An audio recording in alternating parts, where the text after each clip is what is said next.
El amor en tiempos cambiantes. Fue Jesús quien dijo ahí en Mateo 24, 12, que por haberse multiplicado la maldad, el amor de muchos se enfriará. Y es el mismo Jesús quien le reprocha a la iglesia en Efeso, ahí en Apocalipsis 2:4, tengo contra ti que has dejado tu primer amor.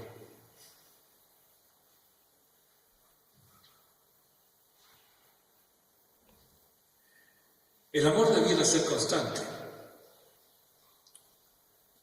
pero bien lo sabemos nosotros que en ningún caso es constante. Nosotros. El amor de Dios para con nosotros ese es constante y pareciera que cada vez es mayor. Pero el amor nuestro es muy fluctuante. Depende del clima, depende de cómo me sienta, depende de que si yo me siento bien o me siento mal. Todas estas cosas que no debieran ser un obstáculo a este crecimiento del amor por nuestro Dios y por la obra de Dios, muchas veces sí resulta ser un impedimento. Los tiempos son cambiantes y nosotros también vamos cambiando. El cambio en sí no es en sí mismo algo malo. Si yo lo conocía a usted hace 2 años y hoy día es exactamente el mismo, entonces ahí hay algo malo. Porque debemos todos crecer. Entonces no somos los mismos de hace 2 años atrás. Hemos crecido, hemos madurado en el tiempo. El autor de Hebreos conocía íntimamente a sus destinatarios. Él sabía de su profunda inmadurez, sabía que ellos eran inexpertos en la palabra, eran niños, lo puede ver ahí en Hebreos 5, de los versículos 11 y siguientes. Pero junto con esto, él también sabía de la generosidad de ellos, esta generosidad que los caracterizaba. En el capítulo 6, versículo 10, dice, porque Dios no es injusto para olvidar vuestra obra y el trabajo de amor que habéis mostrado hacia su nombre, habiendo servido a los santos y sirviéndoles aún. Eran ignorantes, inexpertos, pero eran generosos. También sabía que ellos estaban desanimados, que habían experimentado sufrimiento y corrían el peligro de volverse atrás de la fe una vez dada a los santos para evitar el hostigamiento y la persecución. Ellos estaban siendo tentados en este sentido. De ahí la importancia de señalarles a Cristo, de mostrarles la suficiencia que hay en Él y que solamente en Él podían encontrar la satisfacción a todos sus anhelos y deseos, solo en Cristo. El autor usa diversos argumentos, uno de los cuales es hacerles un recorrido por la historia, por todos conocidos, y cómo por medio de la fe en Jesús ellos fueron victoriosos. Y si así había ocurrido con tantos hombres de carne y hueso, también ellos perseverarían hasta el final. Pero se equivocaban profundamente si pretendían correr esa carrera solos. Ellos debían animarse unos a otros, debían estimularse al amor y a las buenas obras, como dice el 10:24. ¿Y dónde? Si no en la congregación de los santos, ¿recibirían esos estímulos? Ellos estaban pasando momentos difíciles, tal vez por razones del poder político de entonces. Los estudiosos en el canon bíblico no se ponen de acuerdo en las fechas de redacción de esta epístola, pero es la aceptación general que debió ser escrita en algún tiempo entre los años 60 y 90 del siglo I. En lo personal me inclino a creer que fue escrita antes del año 70, pero fuera el 60, el 70, el 80 o el 90, no cambia demasiado el contexto sociopolítico del Imperio Romano. Augusto César gobernó hasta el año 14. El Señor nació en tiempos de Augusto César. Ahí le sucede su hijo adoptivo Tiberio, hasta que él muere en el año 37. De Tiberio nos habla Lucas en el capítulo 3, versículo 1. Este fue un hombre sombrío, cruel, depravado. Le sucedió su hijo. En realidad no era hijo de él, Calígula. Era hijo del hijo adoptivo de Tiberio. Y él gobernó solo 4 años. Este hombre en solo 8 años tuvo 4 esposas. Fue un hombre vil y depravado. Fue amigo de Herodes Agripa. En su locura, él ordenó que se erigiera una estatua en su honor en el templo de Jerusalén. Bueno, no se llevó a cabo, él murió antes, fue asesinado por la guardia pretoriana. A Calígula le sucede el emperador Claudio, quien gobernó desde el año 41 al 54, cuando fue asesinado por su esposa. Parece que la esposa no lo quería. Claudio es nombrado por Lucas en Hechos 18:2.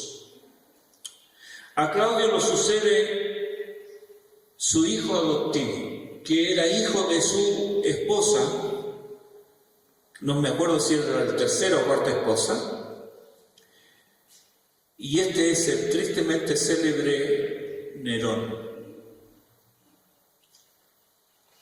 Este gobernó desde el año 54 al 68, año en el cual se suicidó. Nerón comenzó bien su gobierno, pero poco a poco comenzó a gastar más de lo que el imperio producía, y esto llevó a una crisis social muy fuerte en el imperio y culminó con su muerte por suicidio. Nerón fue el gobernante que inauguró las persecuciones a los cristianos. La primera persecución por parte del imperio a los romanos, la primera persecución por parte del poder político, la llevó a cabo Nerón. Hasta antes de él y durante la primera parte de su gobierno, los cristianos eran considerados solo una secta más de los judíos.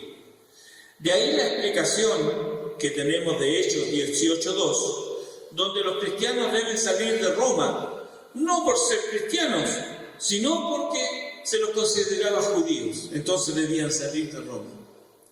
Bajo el imperio de Nerón, los cristianos fueron identificados y perseguidos. Entre los años 68 y 69, en tan solo un año, se suceden 4 emperadores: Galba, Otón, Vitelio y Vespasiano, resultando este último vencedor, se apodera del trono y gobierna hasta el año 79, cuando le sucede su hijo Tito. Vespasiano también persiguió a los cristianos, fue la segunda persecución a los cristianos por Vespasiano. Durante su gobierno se sublevó Judea, se sitió Jerusalén y se destruyó el templo de Jerusalén por mano de Tito. que era su hijo, pero era general destacado en ese lugar. Cuando Tito sucede a Vespasiano, gobierna solo por 3 años, y le sucede su hermano menor Domiciano. Este fue otro emperador cruel con los cristianos. Desde el año 81 hasta el 96, cuando muere asesinado. Bajo esta persecución es donde padece el apóstol Juan. Este emperador fue responsable de la tercera persecución imperial contra los cristianos. Estos gobernantes estaban en el poder político en el comienzo del cristianismo, y los cristianos sufrieron, a partir de Nerón, el hostigamiento y la persecución, ya no solo de las autoridades religiosas, sino también de las autoridades políticas. Nerón, Vespasiano y Domiciano fueron los principales responsables de la persecución, bajo los cargos más diversos de la naciente congregación cristiana. En ese tiempo fue cuando se escribió el Nuevo Testamento. Y es por eso que encontramos en el Nuevo Testamento muchas referencias acerca de distintos tipos de sufrimiento, de aflicción y de persecución. No es de extrañar entonces que algunos que se habían convertido a la fe, recuerden, los cristianos fueron perseguidos, no los judíos. Esta es la razón por la cual entonces algunos judíos conversos al cristianismo fueron tentados de volver atrás, de volver al judaísmo. Lo podemos entender. Ahora, con este breve conocimiento de la historia, hermanos, ¿no es más fascinante leer Romanos 8:35? ¿Quién nos separará del amor de Cristo? ¿Tribulación? ¿O angustia? ¿O persecución? ¿O hambre? ¿O desnudez? ¿O peligro? ¿O espada? Pablo no estaba haciendo uso de un recurso retórico. No. Él estaba contando la realidad de sus vidas, la realidad de sus días. Eso le podía esperar a cualquiera que profesara fe en Jesucristo. Y él escribe: ¿quién nos separará del amor de Cristo? Cuando nosotros leemos esos textos, debemos situarlo en ese contexto de sufrimiento, de persecución, de angustia, de ansiedad, de no saber qué será el día de mañana. Pero sin embargo, él tiene la absoluta certeza: nada nos puede separar del amor de Cristo. O por ejemplo, leer Hebreos capítulo 13, versículo 6.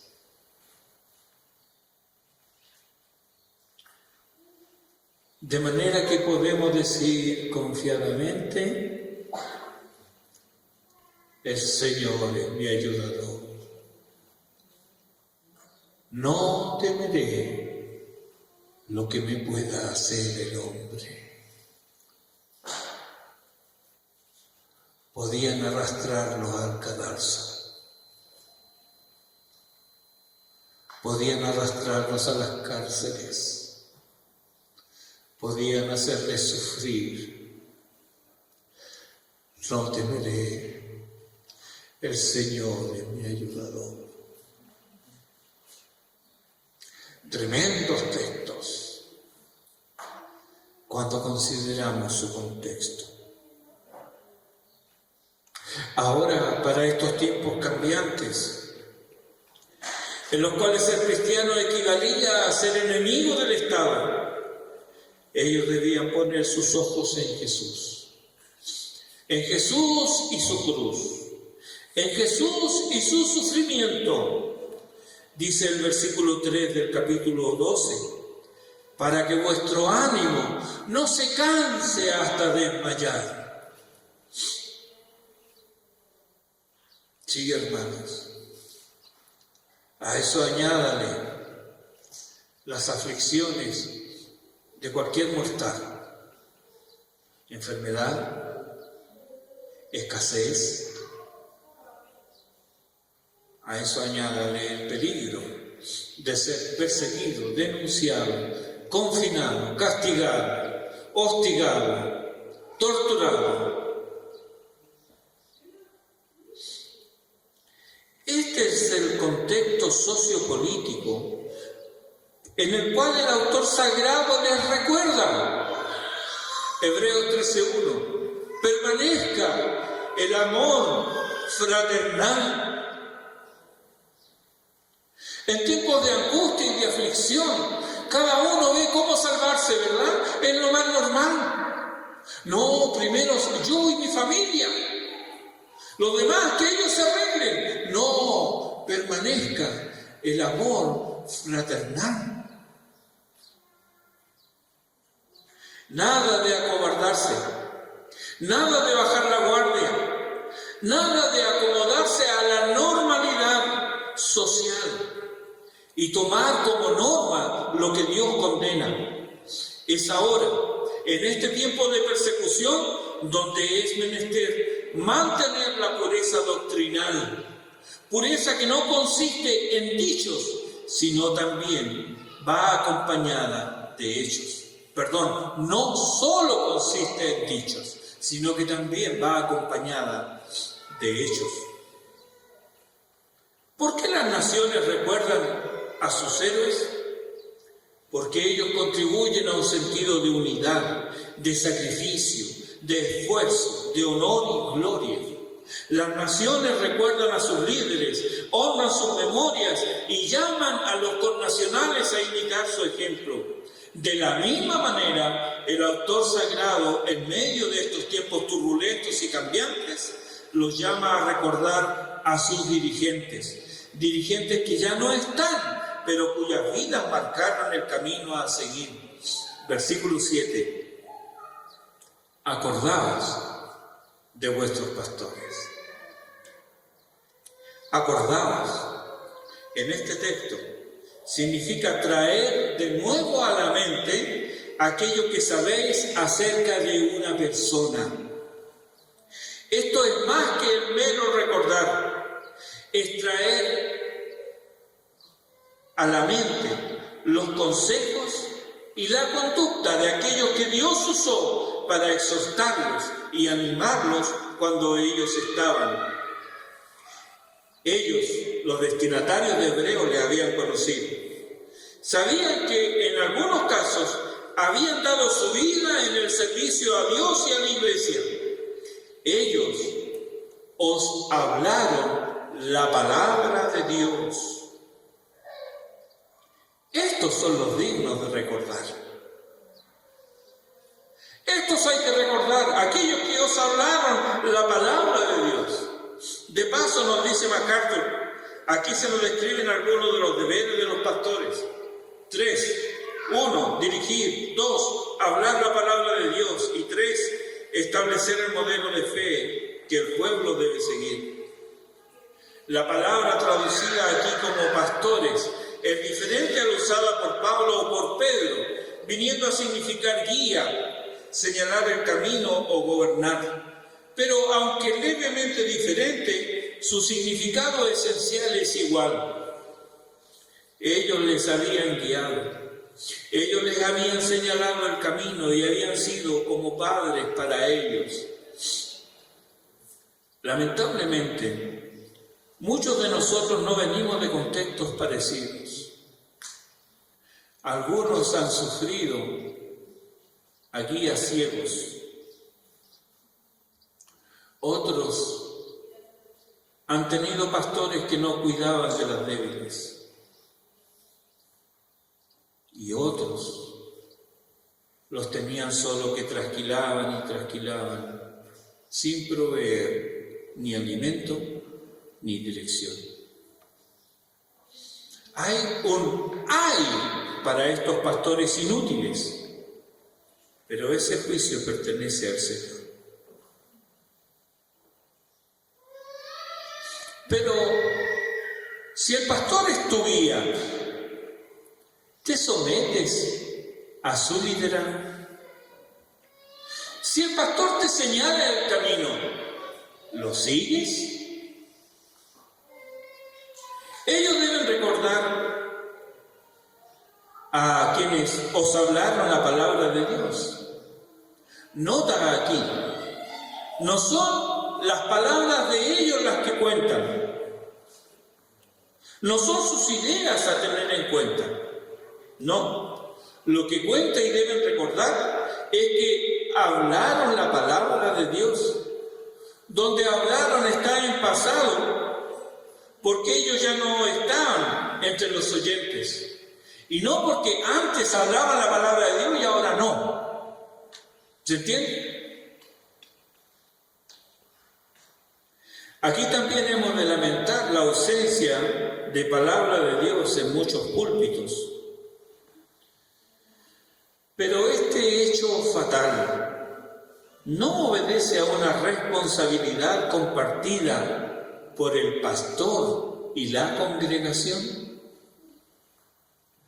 ¿Cómo es posible que teniendo todo la Biblia en su propio idioma, ésta se ignore por completo en la adoración pública?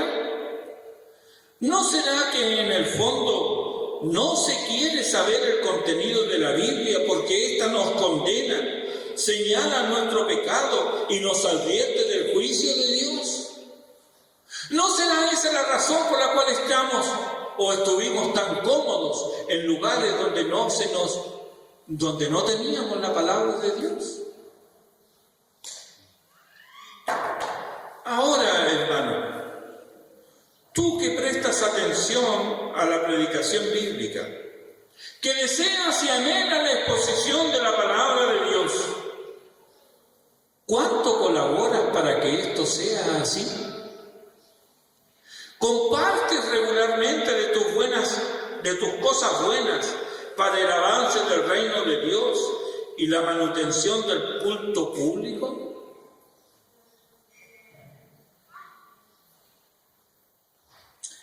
Hay un dicho popular que para hacer tortilla hay que romper los huevos,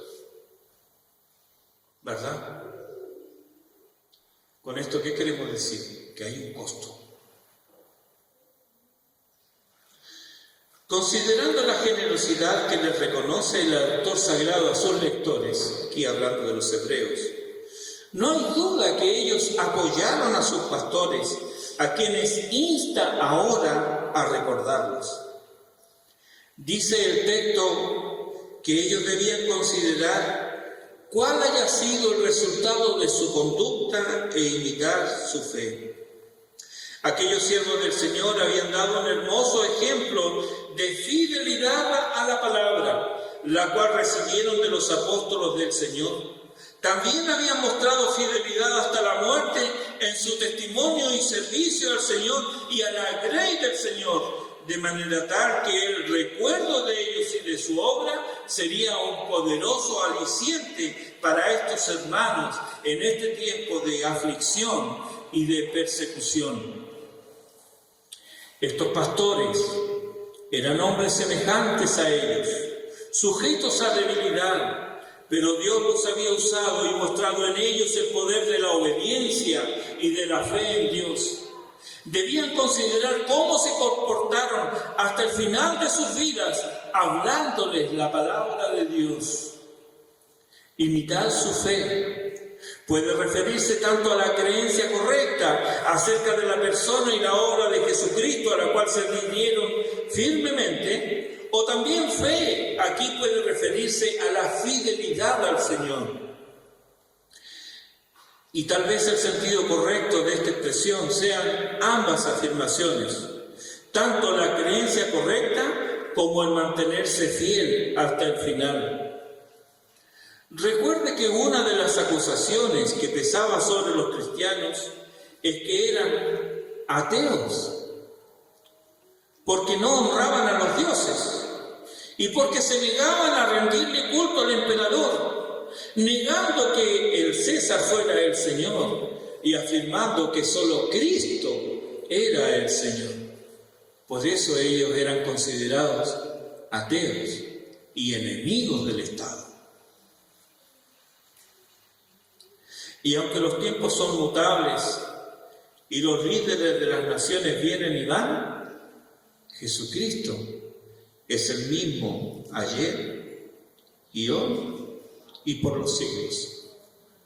Si estos pastores permanecieron firmes y fieles, fue porque su Señor es inmutable. Los siervos de Dios dependen del gran siervo de Dios. Fue Él quien inspiró las hazañas de los antiguos en el capítulo 11. Fue Él quien guió a estos pastores llamados a recordar y que habían pasado a su presencia. También será Él quien socorrerá y auxiliará a los hebreos en su testimonio. Todo pasa, pero Él permanece.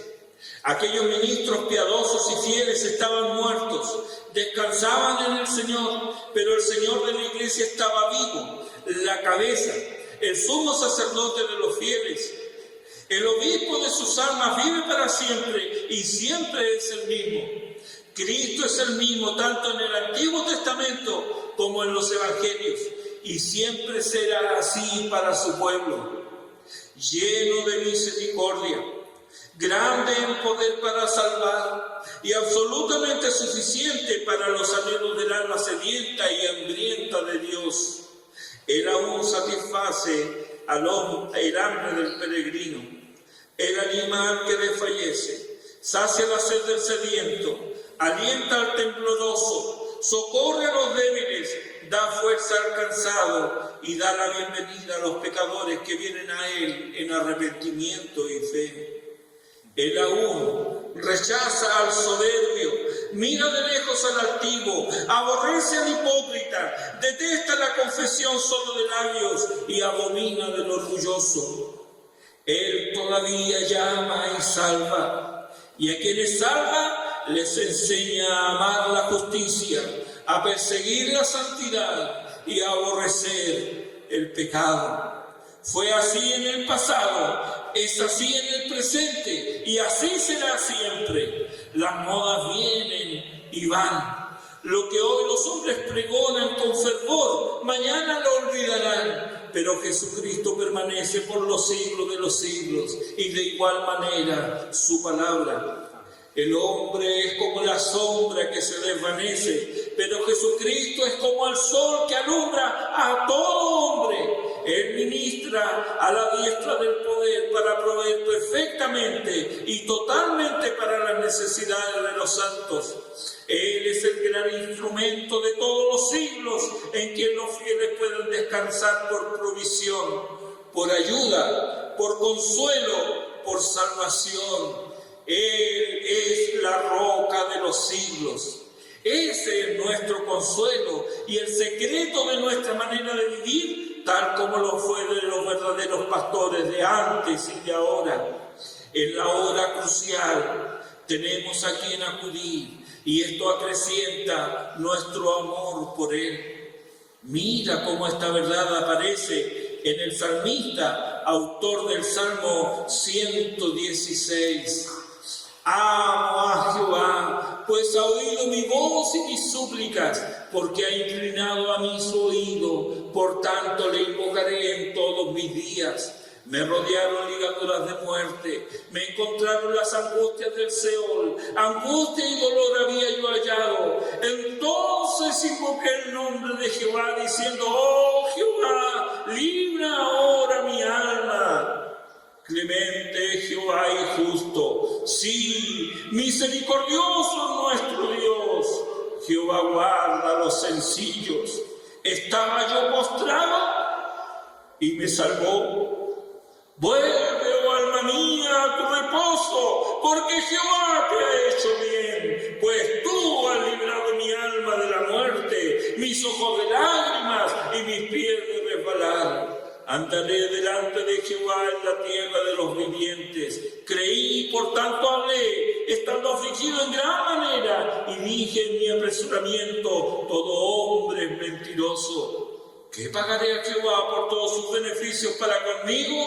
Tomaré la copa de la salvación e invocaré el nombre de Jehová. Ahora pagaré mis votos a Jehová delante de todo su pueblo. Estimada es a los ojos de Jehová la muerte de sus santos. Oh Jehová, ciertamente yo soy tu siervo tuyo soy, hijo de tu sierva. Tú has roto mis prisiones. Te ofreceré sacrificio de alabanza e invocaré el nombre de Jehová. A Jehová pagaré ahora mis votos delante de todo su pueblo, en los atrios de la casa de Jehová, en medio de ti, oh Jerusalén. Estaba en angustia e invocó al Señor, y Él no solamente lo oyó, sino que lo rescató. Él le dio vida, Él le dio la victoria. Él lo sustentó. Ese es nuestro Dios. Es el mismo ayer, hoy y por los siglos. El mismo Dios que sustentó al salmista. El mismo Dios que sustentó a las profetas. El mismo Dios que sustentó a los apóstoles. El mismo Dios que sustentó a los hebreos cuando ellos enfrentaron 100 años de persecución durante el Imperio Romano. Sin embargo, ese Dios permaneció fiel a ellos, porque Él, su nombre es fiel y verdadero. Ese es nuestro Dios.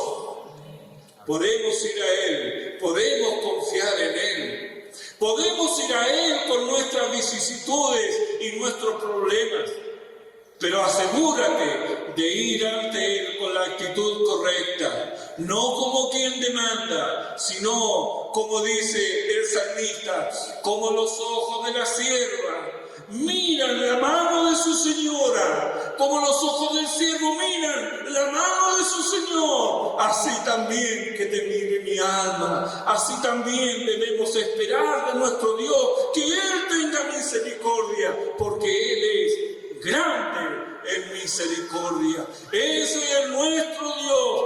Él no cambia, Él sigue siendo el mismo, y Él está hoy dispuesto también para ti, para socorrerte, para animarte, para levantarte, para darte salvación y vida eterna, si aún estás muerto en delitos y pecados.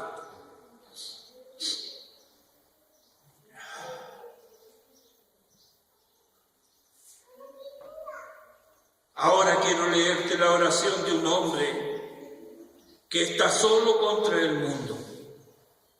Él, un hombre débil y desarmado contra el poder del imperio y el poder de los príncipes de la iglesia corrupta.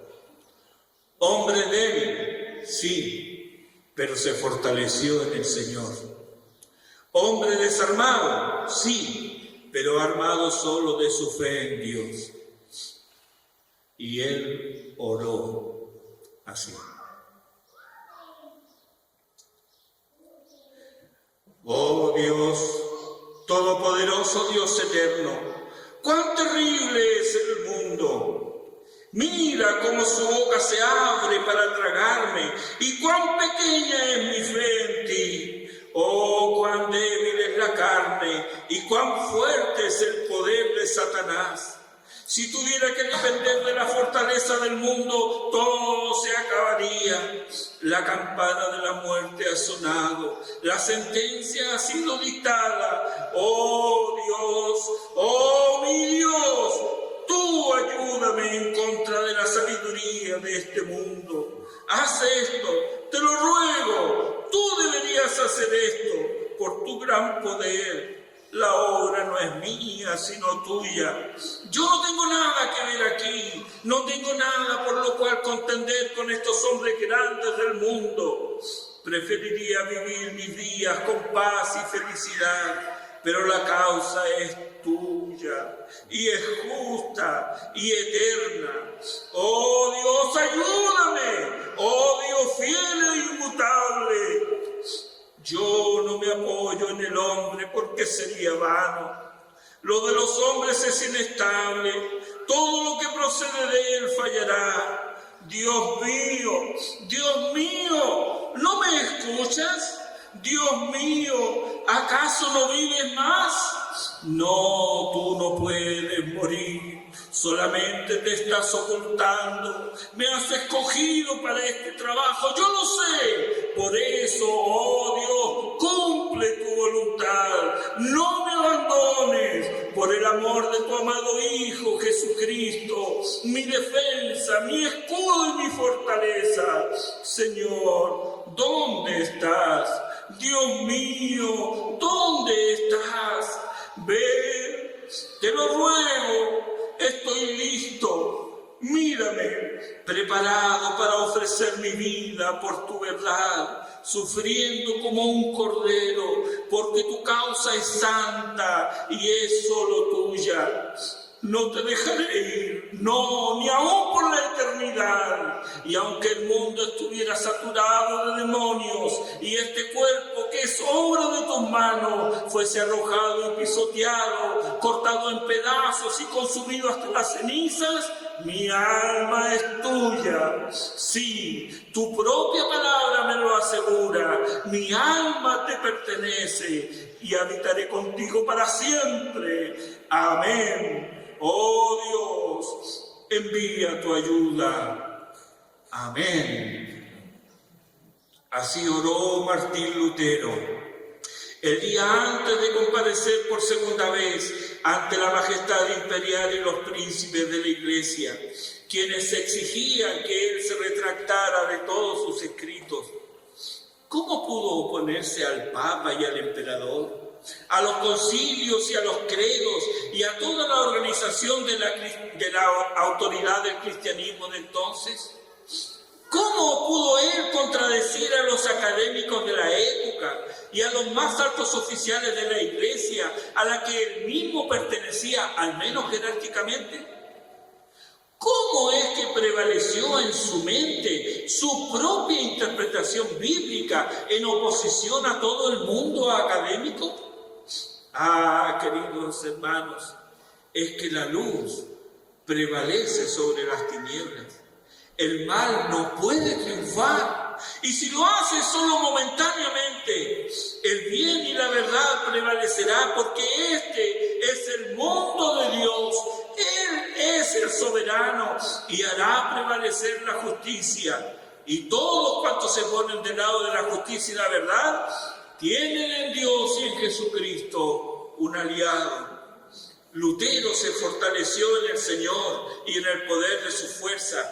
Y cuando fue intimado a retractarse, a pesar de su posición y que su vida estaba en entredicho, respondió seguro y con voz clara: puesto que vuestra majestad y vuestras señorías desean una respuesta simple, responderé sin rodeos y directamente.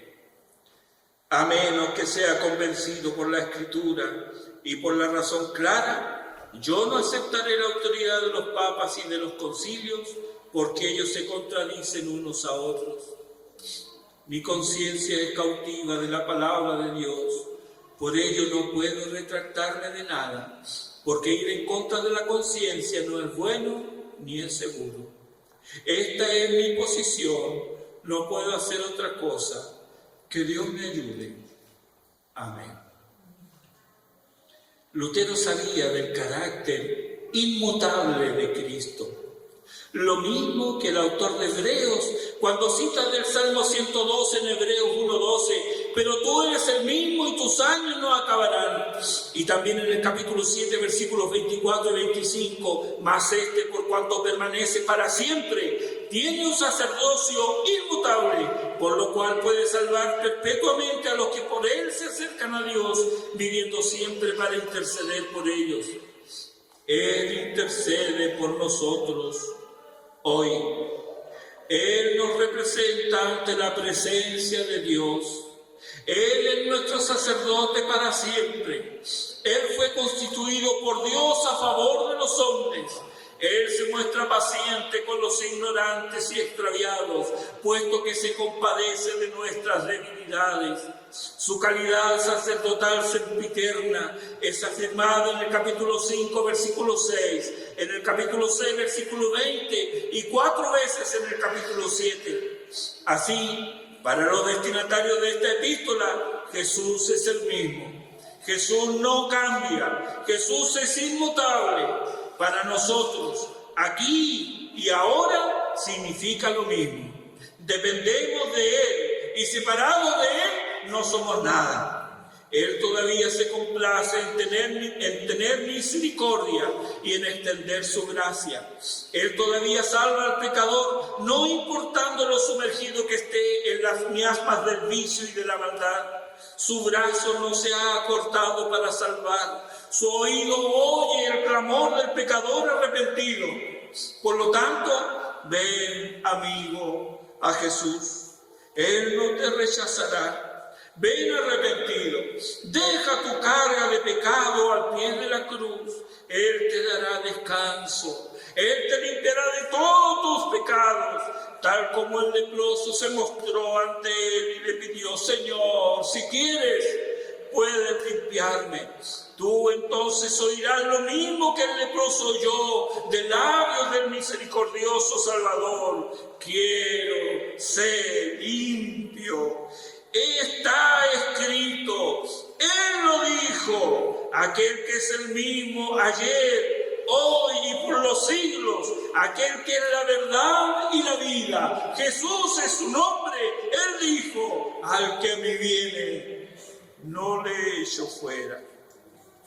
No desprecies entonces este ofrecimiento de salvación. Que Dios se apiade de tu alma. Oremos.